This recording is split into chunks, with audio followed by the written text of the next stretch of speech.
महाकुंभ, अर्धकुंभ या फिर सिंहस्थ कुंभ में आपने नागा साधुओं को जरूर देखा होगा। पर कौन है ये नागा साधु, कहां से आते हैं और कुंभ खत्म होते ही कहां चले जाते हैं? क्या आपके मन में ऐसे सवाल कभी आए हैं? अगर आए हैं तो आज हम आपको बताएंगे हिंदू धर्म के इस बड़े रहस्य के पीछे की पूरी कहानी। नागा शब्द की उत्पत्ति के बारे में कुछ विद्वानों की मान्यता है कि ये शब्द संस्कृत के नागा शब्द से निकला है, जिसका अर्थ पहाड़ से होता है और इस पर रहने वाले लोग पहाड़ी या नागा कहलाते हैं।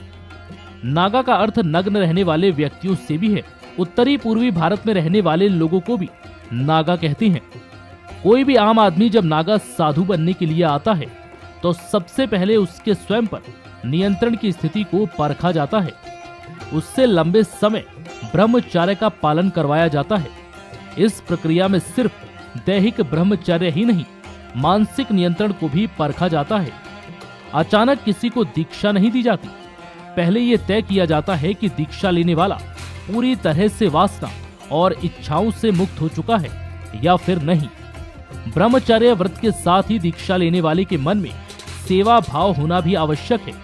ये माना जाता है कि जो भी साधु बन रहा है वो धर्म, राष्ट्र और मानव समाज की सेवा और रक्षा के लिए बन रहा है। दीक्षा के पहले जो सबसे महत्वपूर्ण कार्य है वो है खुद का श्राद्ध और पिंड दान करना।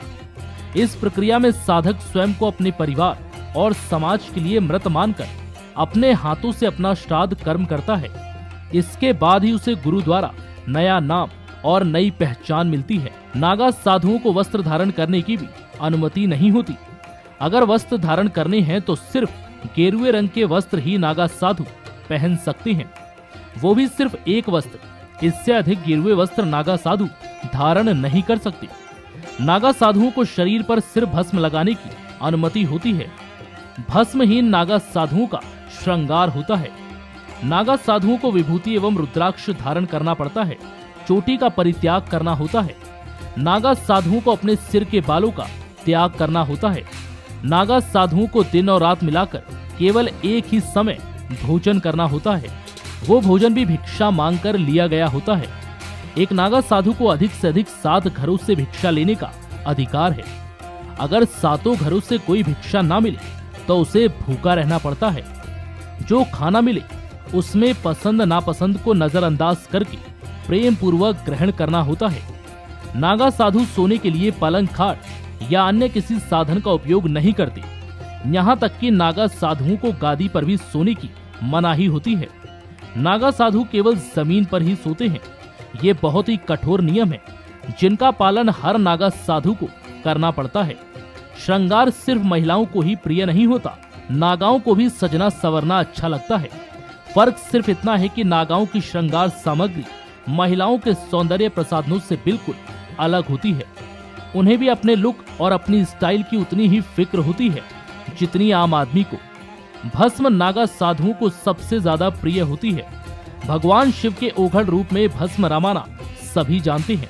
ऐसे ही शैव सौंदर्य के साधु भी अपने आराध्य की प्रिय भस्म को अपने शरीर पर लगाते हैं। रोजाना सुबह स्नान के बाद नागा साधु सबसे पहले अपने शरीर पर भस्म रमाते हैं। ये भस्म भी ताजी होती है। भस्म शरीर पर कपड़ों का काम करती है। नागा साधु अखाड़े के आश्रम और मंदिरों में रहते हैं। कुछ तप के लिए हिमालय या ऊंचे पहाड़ों की गुफाओं में जीवन बिताते हैं। अखाड़े के आदेशानुसार ये पैदल भ्रमण भी करते हैं। इसी दौरान किसी गांव की मेर पर झोपड़ी बनाकर घूमती रमाते हैं। तो ये थी साधु बाबा के जीवन की पूरी कहानी कि किस तरीके से तप के साथ वो साधु बनते हैं और अपने नियम कानूनों का पालन करते हैं। फिलहाल इस खबर में इतना ही। इस वीडियो को लाइक करें, शेयर करें और कमेंट जरूर करें।